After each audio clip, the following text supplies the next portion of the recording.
Most people reviews stuff. They also say this product is the price is quite good. We've found pros and cons on this type of product. But overall, it's a supreme product and we are well recommend it.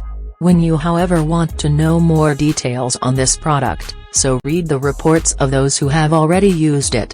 Visit the product detail link in description for an item you wish to buy. Tap add to cart.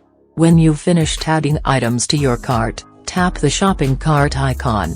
If you need to edit the items in your cart, tap save for later or delete next to the item in the cart. Tap proceed to checkout and follow the on-screen instructions. Review your order information and tap place your order to complete your purchase. You'll see an order confirmation screen when your purchase has been completed.